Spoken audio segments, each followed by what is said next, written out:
Am I the jerk for dropping out of my sister-in-law's wedding party because I didn't want to cover up my tattoos? Posted by you/dependent laugh 4765. I, 25F, was set to be a bridesmaid for my sister-in-law, 31F, for her upcoming wedding. My sister-in-law can be a control freak and has a tendency to set expectations that are sometimes pretty unrealistic or inconsiderate. As you would imagine, this applied to what she requested of her bridesmaids for her wedding.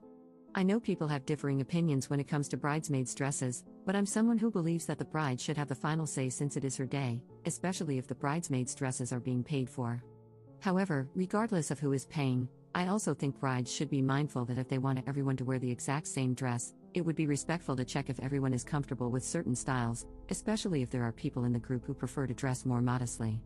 In this specific situation, all the bridesmaids had to pay for their dresses, which I obviously didn't mind. Here's the thing, my sister-in-law asked her 3 closest friends first and had already decided on the dress for everyone to wear before she asked me. I had no expectation that she would ask me, so I had no input on what they picked. For context, I dressed pretty modestly, especially at church, and this is a church wedding. The dress they picked out was pushing my personal comfort level. It was a lilac chiffon, one-shoulder, floor-length dress with a slit that goes way above the knee, basically up to where most of my upper thigh would be exposed. I didn't want to make a big deal about it because they had already decided, and since it's what my sister-in-law really wanted, I kept my concerns to myself. I low-key wish we had all decided together, especially since 3 more people, including myself, were asked to be bridesmaids after the initial decision. Even though the dress wasn't within my modesty standards, I still decided to go along with it because I didn't want drama and just wanted to make her happy. My plan was to change after the festivities during the reception, which a couple of other bridesmaids had also planned to do, and my sister-in-law didn't mind. I thought things were going to be okay until my sister-in-law told me last week that she didn't want my tattoos to be noticeable and wanted them covered because it would be inappropriate for the church and the pictures. I have tattoos on my wrists, shoulders, and back. The tattoos on my shoulders and back are not small, they're very noticeable with the dress that was chosen. She told me she'd been concerned about them showing because of the dress.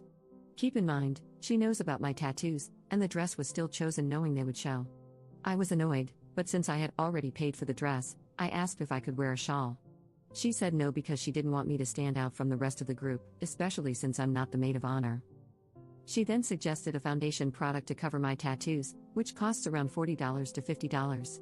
I'm not going to spend that much on a product I'll never use again, and there's a chance it could get on the dress and make a mess.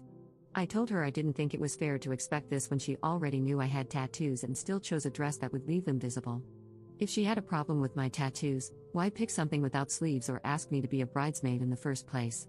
She said I was being unfair and that it was her day, and all she was asking was for me to accommodate her because it wouldn't look good for a Catholic wedding. When she said that, I got mad. It's always the people who start with the religious guilt who don't even follow their faith and are quick to judge. My sister-in-law has done and continues to do things that wouldn't be considered acceptable for a practicing Catholic, but I've never judged her because I have a past too and still struggle. For her to say it wouldn't be appropriate for a Catholic wedding felt hypocritical and made me feel like I was somehow going to make the ceremony unholy just because of my tattoos. I got my tattoos during a time when I had walked away from my faith, but I've come back to it and am pretty devout now, despite my struggles and shortcomings. For her to accuse me of being unaccommodating was beyond me because she already knows how I dress now, especially in a church setting. I even cover my hair at church. Still, I pushed aside my convictions and preferences to wear this dress for her because I wanted to keep the peace and avoid making a fuss. When I told her all of this, she started making comments about how I was being selfish for not using the foundation. Then she proceeded to say the dress looks trashy on me anyway because of my body. I'm on the curvy side and, unfortunately, have a large chest, so certain styles emphasize my chest and make me look bigger. That's just how the dress fits me. I'm not trying to brag, in fact, I personally don't like it. That's why I'm mindful of how I dress, but it's not like I can control how this particular dress looks on me. This is also why I prefer to dress more modestly. I ended the conversation by telling her that if this was going to continue to be an issue, I didn't want to trouble her further and thought it would be best if she chose someone else as a bridesmaid. I feel bad for stepping down, but her wedding is still 5 months away, and I think it's better if I'm no longer part of the bridal party. Am I in the wrong here? Edit. Just to clarify something, in response to some comments that wasn't mentioned in this post earlier, this sister-in-law is my husband's sister. None of my brothers are married. Trust me, I would have responded to her a little differently if that were the case, but since she is my husband's blood, it's his job to put her in check, which he already did. I can totally make another post to share what happened in that conversation between the two of them, but I'm not sure if I want to because it's a lot to unpack. Thank you for the comments, they've definitely made me feel better about my decision instead of feeling bad. Update 2 days later. I was debating whether or not to post this, but since a decent number of you asked and wanted to know, I decided I might as well spill the tea for all of you equally chismoso people like myself. Before I dive into my husband confronting her, I should provide some background on my overall experience with my relationship with my sister-in-law. In the beginning of my initial post, I talked about how she has a tendency to be controlling and to set very unrealistic expectations that influence the way she treats other people. Let me make one thing clear, she and I were very close at one point, or so I thought. I treated her like my own older sister, she has even seen me at some of my worst moments since I've been with her brother. But even then, I knew about her toxic behaviors. Part of me always prayed she would grow and do better with time. Almost 7 years later, and she proves me wrong every time. In the years I've known her, I've noticed how she prides herself on being the favorite child among her, my husband, and their brother. I didn't grow up with my half-siblings and was very much an only child, so I never really understood the dynamics between siblings or the competitiveness for parental approval and praise. To be honest, my husband and his brother don't really take any of it to heart or see anything as a competition, but their sister definitely does. At any given opportunity, she finds a way to make remarks about how she is the favorite and which of them is the least favored. At first, I saw it as joking and typical sibling banter, but as time went on, it started to irritate me. It especially doesn't help that I notice my in-laws don't even realize they play favorites and enable her behavior. For example, if my sister-in-law makes an out-of-pocket remark or comment at family gatherings, the kind of comment that would earn you a smack if you said it to the wrong person, they never say anything to her. But heaven forbid my husband or his brother make a joke about something, then they get worked up. It's clear that because they don't treat all the siblings equally, she really does think she can act however she wants. I won't go into detail, but she has done things in the past that only prove that as long as things are going in her favor regarding her parents' approval, they are very religious. For context, she has no problem outing or screwing over her brothers. My husband has kept a lot of her dirty secrets, and in a moment of vulnerability, when he trusted her, she turned around and told my in-laws everything so she could look like the older sibling who cares enough to tell their parents what's going on with him, even though she has done far worse that would infuriate my in-laws. You might be asking, why not say anything to them as payback? My husband and I are the type of people who don't believe stooping to her level would achieve anything. Plus, they're not my secrets to tell, that's between her and God and whether or not she ever comes clean to her parents.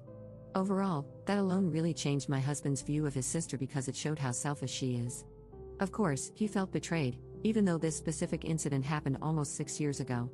He forgave her, but he never forgot. Since then, and over the time I've been with my husband, everything she says and does just doesn't go unnoticed. I know some of you may ask why we let it drag on, and, well, it's because if she is ever confronted for something she did wrong, she always finds ways to make herself the victim and get the whole family involved. It's like talking to a wall of nonsense and excuses. We've just learned to set boundaries, especially when it comes to family functions at this point. My sister-in-law sees through her nonsense but doesn't exhaust himself confronting her because my mother-in-law is overprotective of her, even though she knows her daughter can act very inappropriately. From what I see, my mother-in-law gets like that because my sister-in-law has run away and temporarily cut ties with them when things don't go her way. I get that she wouldn't want a strained relationship with her daughter, but still. So, imagine how angry my husband is. He's already been holding in his frustrations with his sister and is fed up with how passive his parents have become when it comes to her. Well, when he confronted her via FaceTime, he obviously came to my defense and told her she was being unreasonable and unfair. He cussed her out because she kept making all kinds of excuses, and he basically handed her tail back to her. He didn't just stop with the wedding situation. He called her out on everything, including something else she said about me to other family members that we weren't made aware of until a few hours before he called her. Turns out, she was going around talking about the whole dress and tattoo situation and about me dropping out of the bridal party to some family members, one of whom recorded what she said and sent it to my husband. Then, she went off on a tangent, saying that my husband could do so much better than me and that she feels so sorry for her baby brother because I'm lazy and won't help him financially, basically referring to the fact that my husband is supporting us while I'm in school full-time. Keep in mind, I'm in medical school. Working part-time is not even an option for most med students. My husband went off on her about that and asked why our marriage and the decisions we make bother her so much that she felt the need to bring it up. My husband is traditional and believes that as a man, he should provide, regardless of whether or not I choose to work. He decided he wanted to support us so I can follow my dream of pursuing medicine, and that bothers her enough to downplay me as a lazy freeloader, even though my career will eventually provide us with more stability.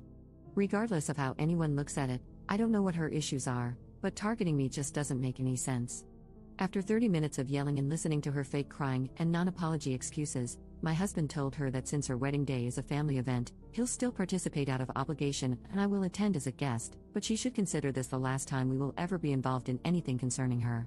We're only planning to stay for the wedding mass and leave right after dinner, free food, I don't care. That's all. I know some of you are thinking, why still attend?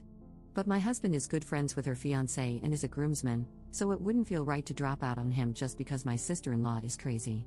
However, my husband gave her an ultimatum: if she pulls similar crap again between now and the wedding, we won't go at all. Going forward after the wedding, or if she decides to open her mouth again, my husband has decided we won't contact or see them anymore. This will be easy since they'll be moving to a different state. I'm counting down the days, lol. If there's one thing I want to make clear at the end of this post, it's that I don't wish her any harm, nor do I hate her. I forgive her, however, for my mental and emotional health, I will not maintain a relationship with her of any kind going forward. I genuinely pray she grows, learns from all of this, and makes better choices if she has kids one day. I also hope she reflects on whether this toxicity was worth losing a relationship with her brother.